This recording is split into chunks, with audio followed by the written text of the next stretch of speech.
Yes, ladies and gentlemen, this is the final episode of Pokemon Journeys, episode 136, and it's titled Ash and Goh, Embark on a New Journey. Last episode left off with our heroes in a raid battle against Lugia. Let's see how this episode and the series will end.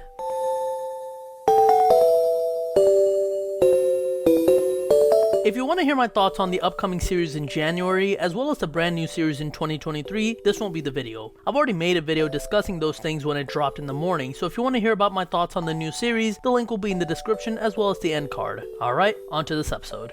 Since last episode ended with our heroes facing Lugia in a raid battle, that's where we begin this episode. It is a combination battle of Ash and Goh versus Lugia, and although Ash and Goh use many different moves and even try to combine all of their Pokemon's move to attack Lugia, they aren't successful at all. Instead, Lugia sends them flying off the cliff with Aeroblast before picking them up in midair on his back. Just like in episode 2 of the series, they're flown around the Kanto region by Lugia. They see many sorts of Pokemon, including Pokemon in the land, the sea, and the air. While they're flying above the ocean, Goh confesses to Ash that the reason he was so upset is that he wants to go on a journey, but he doesn't know if he'll be able to do it himself. He's always had Ash by his side since the beginning of his journey, so it's going to be hard for him to imagine something different. That's when Ash reminds him that he got chosen for Project Mew. He shouldn't be worried, and if he is, he should tell Ash because they're friends. Then, Lugia tells them to get ready as they go inside of a dark cloud. Once inside, from the right side comes Ho-Oh, obviously referring to the very first episode of Pokemon where Ash and Pikachu saw Ho-Oh. This time, he gets to see it up close, and seeing Ho-Oh excites Ash, and he tells Goh that meeting and befriending new Pokemon is the reason he wants to go on his own journey. This is also true for Goh, and so, the two fist bump, making up for their miscommunication from earlier, and Goh yells out that he's gonna go on a journey, showing that now, he's ready. Lugia then returns them to the camp where they say hi to Chloe before heading back to Cerise's laboratory. In the lab, they tell the professor their plans to go on a journey, and the professor says okay and thanks them for helping them learn more about Pokemon. While the lab will be losing 2 research fellows, they're also going to be gaining a new one in Chloe. Since her interest in Pokemon has changed from the beginning of the series, she'll now be a research fellow during the weekends. After all, unlike Goh, she'll still be going to school full time, and Ren and Krista, along with Chloe, will help look after Goh's Pokemon in the park. When Chloe asks when they're leaving, Ash and Goh surprise her by telling her that they're gone the next day. I like the developments here. It was obvious that Chloe was gonna end up being a research fellow. However, unlike Ash, who became a research fellow because he didn't really have a goal, Chloe is still going to be exploring things and learning new things about Eevee as well as other Pokemon. She just wants to know more about the world of Pokemon itself, so that's why she's becoming a research fellow. Cut over to Team Rocket, who are talking to Giovanni, and they tell him that due to their investigations in the Masters 8 tournament, they found the world's strongest Pokemon. Giovanni gives them the go-ahead to chase it, and obviously we know who they're talking about. It's Ash's Pikachu.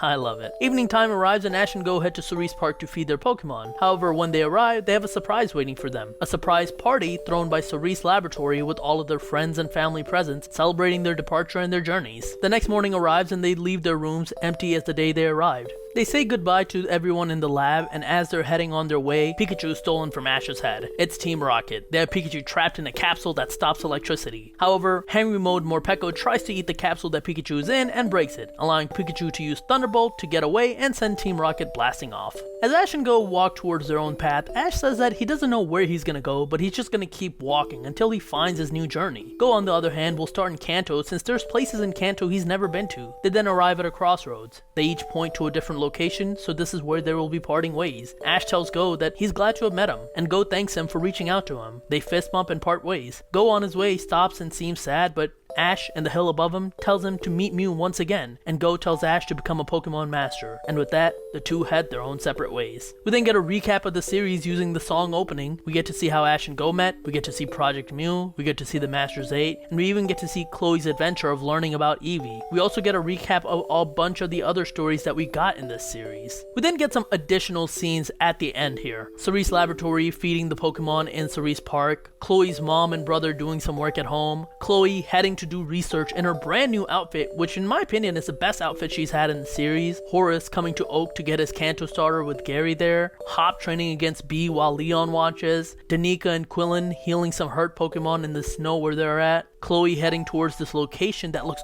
unbelievable. The background there looks amazing. Goh going to Misty's gym and Misty seeing his Inteleon and being excited, and finally Ash reuniting with his Butterfree.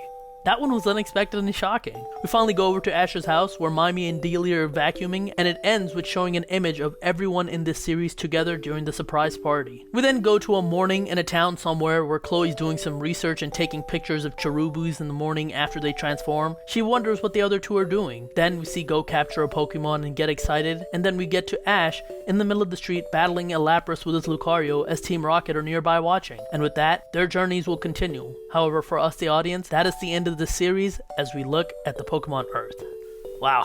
This is such a difficult episode to talk about because there's so much that happens here. So many references, so many callbacks. But I think the most important thing with this episode is that I was happy with the way everything ended. I was happy with the ending that Go got. I was happy with the ending that Chloe got. And I was happy with the ending that Ash got. For the people who are complaining that Ash got a party after he got top 16 in the Indigo League but didn't get one after he became world champion, well, here you go. This episode addresses that. With the ending of the Pokemon anime, it feels strange. It's been a big part of my life for as long as I can remember. I started watching Pokemon when I was a kid, and the anime is what really got me into the Pokemon franchise as a whole. And as a constant through line in this series has been Ash. I know we haven't seen the 11 episode series where we see Ash's adventures and him trying to be a Pokemon master, but regardless, any issues that I had with the anime in the past, it all still feels so sorrowful that the series is ending. I think that's also because the ending of Ash doesn't just mean the ending of Ash himself. It most likely also means the ending of all of his companions, all of his rivals, all of his friends he had in the series. It's probably also the end of Team Rocket as the group that follows our heroes around and has their own moments. It really does feel like a brand new generation of Pokemon is happening now. And it makes sense if you think about it. The kids who followed this series since they were kids are now adults. Now, they need to step aside and make room for the new generation of kids who are going to become Pokemon fans in the future by watching the anime. They'll have their own heroes to watch, they'll have their own rivals to watch, and they'll have their own adventures that they can learn from. It's a bittersweet moment, but in all honesty, I think this episode in particular handled it all incredibly well. And I'm glad we got an episode like this to end the series. I hope you enjoyed this series, and I'm not just talking about Journeys, but the Pokemon anime as a whole as much as I did.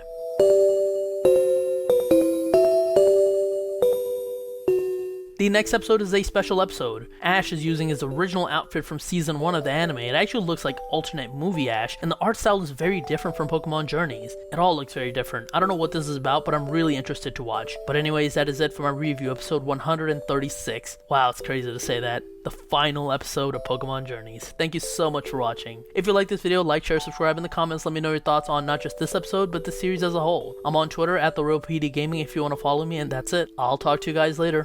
Peace.